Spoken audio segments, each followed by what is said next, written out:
Hi friends, அஸ்ஸலாமு அலைக்கும். Welcome to Raifa kitchen. நம்ம இன்றைக்கி பார்க்க போகிறது இந்த வெயில் நேரத்துக்கு ஏற்ற இதமான ஒரு காலை உணவு தாங்க.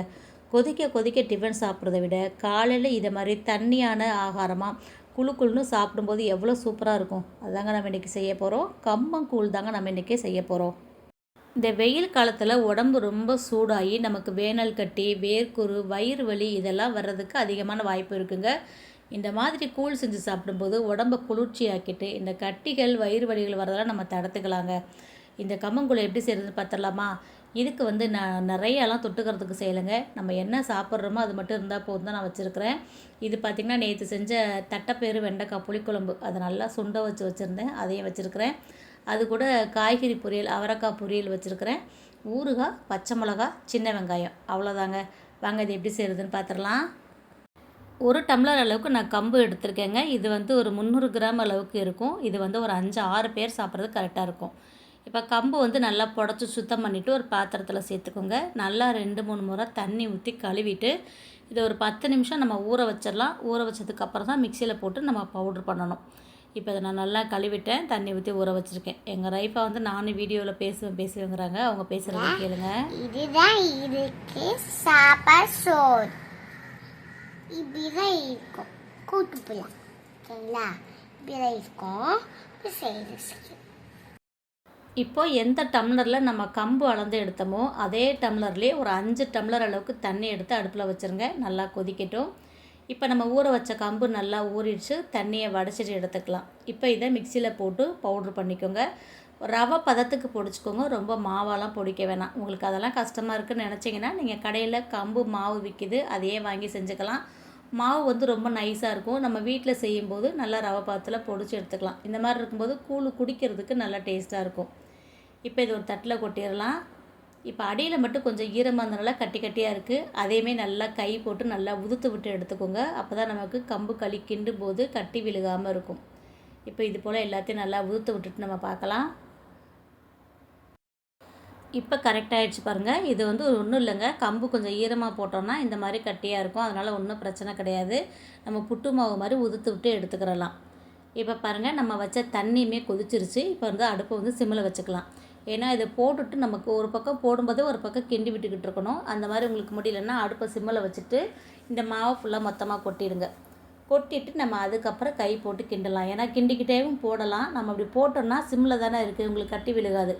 அப்படியே போட்ட உடனே நல்லா கலந்து விட்டுட்டே இருங்க. இந்த கம்பு மாவு நல்லா வெந்து வரணுங்க. தண்ணி கம்மியாக வச்சிங்கன்னா கம்பு வேகிறதுக்குள்ளே தண்ணி ஃபுல்லாக வற்றி போயிடும், நம்மளால் கிண்ட முடியாது, மாவுமே வேகாமல் இருக்கும்.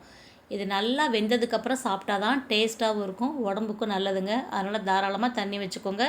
நான் 1 கப்பு கம்புக்கு 5 டம்ளர் தண்ணி வச்சுருக்கேன். அதாவது 1 டம்ளர் கம்புக்கு 5 டம்ளர் தண்ணி வச்சுருக்கேன். நீங்கள் 6 டம்ளர் தண்ணி கூட வைக்கலாம். இது நல்லா நின்று வேகும். வெந்ததுக்கப்புறம் பார்த்திங்கன்னா நல்லா திக்காயிடும். அதனால் தாராளமாக தண்ணி வச்சுக்கோங்க. கொஞ்சம் நல்லா தண்ணி வத்துற வரைக்குமே நல்லா அடுப்பு ஹை ஃப்ளேம்லேயே வச்சுக்கோங்க. நம்ம நல்லா கிளறி விட்டுக்கிட்டே இருக்கணும். நல்லா 3/4 வேக்காடு வெந்ததுக்கப்புறம் நீங்கள் அடுப்பை சிம்மில் வச்சுக்கலாம். நல்லா மேலே நல்லா பொங்கி பொங்கி வருங்க. நல்லா அது போல் நல்லா வெட்டி கொதித்து வரட்டும். பாருங்கள் எப்படி நல்லா கொதிக்குது பார்த்தீங்களா? இந்த மாதிரி கொதித்து நல்லா வேகணும். நல்லா இது போல் கலந்து விட்டுக்கோங்க. அடி பிடிக்காத அளவுக்கு நல்லா கனமான பாத்திரமாக வச்சுக்கோங்க.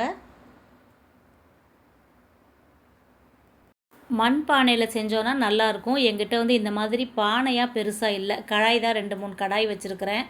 அதனால் நான் அதிலலாம் ட்ரை பண்ணலை. அதனால் சில்வர் பாத்திரத்திலே நான் வச்சுட்டேன். ஏன்னா இதிலே நம்ம தண்ணி ஊற்றி அப்படியே ஊற வச்சுக்கலாம். மண் பாத்திரமாக இருந்தாலும் நம்ம அதிலே தண்ணி ஊற்றி வச்சுக்கலாங்க. அலுமினிய பாத்திரமாக இருந்தால் நீங்கள் வேறு கிண்டிட்டு வேறு பாத்திரத்தில் மாற்றி வச்சுக்கோங்க. இப்போ பாருங்கள் நல்லா கம்பு வெந்துருச்சு. இப்போ நம்ம அடுப்பை சிம்மில் வச்சிடலாம். சிம்மில் வச்சுட்டு கிளறினீங்கன்னா நல்லா திக்காகிக்கிட்டே வரும். இப்போ பாருங்கள் நல்லா ஒரு 90% தண்ணியெல்லாம் வற்றி நல்லா வெந்து வந்துருச்சு. இப்போ நல்லா கலந்து விட்டுட்டு அடுப்பை நல்லா சிம்மில் வச்சுட்டு மூடி போட்டு வச்சுருங்க. ஒரு 5 நிமிஷம் மூடி போட்டு வச்சிங்கன்னா இது எல்லாமே நல்லா நமக்கு செட் ஆகி வந்துடும். கரெக்டாக வெந்து வந்துடும், தண்ணி எல்லாமே சுண்டிடும். இப்போ நான் நல்லா சிம்மில் வச்சுட்டேன். மூடி போட்டு ஒரு 5 நிமிஷம் வச்சுட்டு அதுக்கப்புறம் எடுத்து பார்க்கலாம். இப்போ ஸ்டவ் ஆஃப் பண்ணிவிட்டு நமக்கு நல்லா செட் ஆகிடுச்சு பாருங்கள். இது நல்லா ஆற விட்டுருங்க. நல்லா ஆறுனதுக்கப்புறம் நம்ம இது மேலே தண்ணி ஊற்றி வைக்கலாம். இதை நான் சாயந்தரமாக செஞ்சு நல்லா ஆற விட்டுட்டு இப்போ நைட்டு படுக்க போகும்போது பார்த்திங்கன்னா இதில் நான் தண்ணி ஊற்றி வைக்கிறேன். அப்போ தான் நமக்கு வந்து இறுகி போகாத அளவுக்கு நல்லாயிருக்கும். தண்ணி ஊற்றி வச்சுட்டு நம்ம காலையில் எடுத்து பார்க்கலாம்.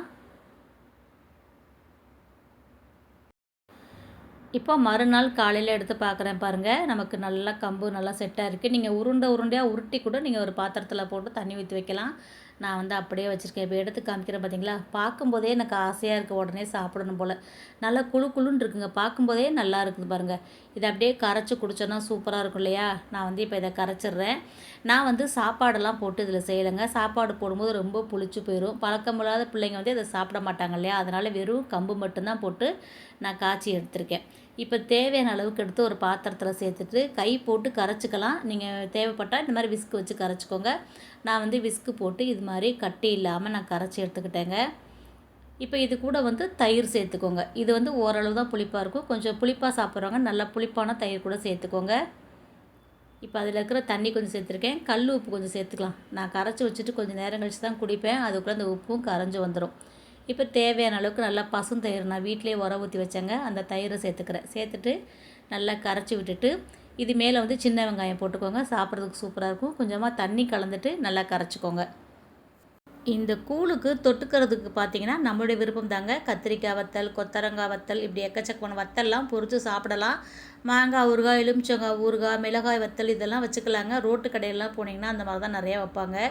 நமக்கு அவ்வளோலாம் வச்சா எங்கள் வீட்டில் யாருமே இந்த வத்தல் இதெல்லாம் சாப்பிடவே மாட்டாங்கங்க. இந்த குழம்பு பாருங்கள். இது வந்து நேற்று வந்து காராமணியும் வெண்டைக்காயும் போட்டு புளிக்குழம்பு வச்சுருந்தேன். அதை அப்படியே சுண்டை வச்சு வச்சுருக்கேன். இந்த மாதிரி குழம்பெல்லாம் தொட்டு சாப்பிட்றதுக்கும் சூப்பராக இருக்குங்க.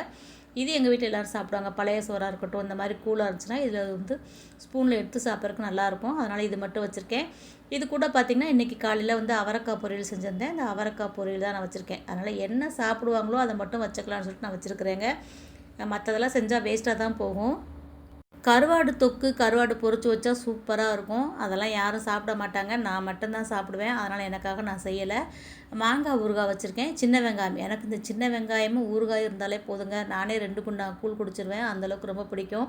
பசங்களும் வெங்காயம் போட்டு சாப்பிடுவாங்க, ஊறுகாய் தொட்டு சாப்பிடுவாங்க. அதனால் அதை மட்டும் நான் வச்சுருக்கிறேன். வீடியோக்காக நிறையா செஞ்சுட்டு அதுக்கப்புறம் அது வேஸ்ட்டாக போகுன்றனால நான் செய்யலை. உங்களுக்கு என்ன பிடிக்குமோ அதை நீங்கள் வச்சு சாப்பிடுங்க. சூப்பராக இருக்கும். இந்த வெயிலுக்கு இந்த கூழ் மட்டும் கொடுத்தாலே போதுங்க. அப்படியே அருமையாக அமிர்தமாக இருக்குது சாப்பிட்றதுக்கே. நீங்கள் லீவ் நாள் பிள்ளைங்களுக்குலாம் லீவ் விட்டாங்களே, நல்லா தூங்கி எழுந்திருப்பீங்க, லேட்டாக எழுந்திருப்பீங்க. எழுந்திரிச்சு கொதிக்க ஏதாவது செஞ்சு கொடுக்குறத விட இந்த மாதிரி கூழ் நைட்டே காய்ச்சி வச்சுட்டிங்கன்னா காலையில் பிள்ளைங்களுக்கு கரைச்சி கொடுக்கும்போது நமக்கு வேலையும் ஈஸியாக இருக்கும். அவங்களுக்கும் சத்தானதாக கொடுத்த மாதிரி இருக்குங்க. நீங்கள் சாப்பாடெலாம் செஞ்சிங்கன்னா ரொம்ப புளிச்சு போயிடும், குழந்தைங்க சாப்பிட மாட்டாங்க. அதனால் இந்த மாதிரி செஞ்சு கொடுங்க. ரொம்ப சூப்பராக இருக்குங்க. உடம்புக்குமே ரொம்ப ரொம்ப நல்லது. உடம்பை நல்லா குளிர்ச்சிப்படுத்தும். அதனால் வாரத்துக்கு 2 தடவை 3 தடவை மட்டும் செஞ்சு கொடுங்க. நம்ம பெரியவங்களாக இருந்தால் நம்ம தினமும் கூட சாப்பிட்லாம். வெயிலுக்கு ஒரு நாளைக்கு பழைய சோறு சாப்பிட்டோன்னா, ஒரு நாளைக்கு இந்த மாதிரி கூழாக செஞ்சு சாப்பிட்டோன்னா ரொம்ப ரொம்ப அமிர்தமாக சூப்பராக இருக்கும். அவ்வளோதாங்க. குழு குழுன்னு கம்மங்கூழு சுலபமான முறையில் வீட்டிலேயே எப்படி செய்கிறதுன்னு பார்த்துட்டோம். கண்டிப்பாக அந்த ரெசிபி உங்களுக்கு பிடிச்சிருக்குன்னு நினைக்கிறேங்க. பிடிச்சிருந்தா நீங்களும் இதே மாதிரி செஞ்சு பாருங்கள். செஞ்சு பார்த்துட்டு எப்படி இருக்குன்னு சொல்லுங்கள். வீடியோ பிடிச்சிருந்துச்சுன்னா லைக் பண்ணிவிட்டு நிறையா ஷேர் பண்ணிவிடுங்க. நீங்கள் லைக் பண்ணி கமெண்ட் பண்ணுற மாதிரியே இப்போ கமெண்ட் பாக்ஸில் ஹைப்னு ஒரு ஆப்ஷன் கொடுத்துருக்காங்க. இந்த வீடியோ பிடிச்சிருந்துச்சுன்னா வீடியோக்கு எனக்கு ஹைப்பே மறக்காமல் கொடுத்துருங்க.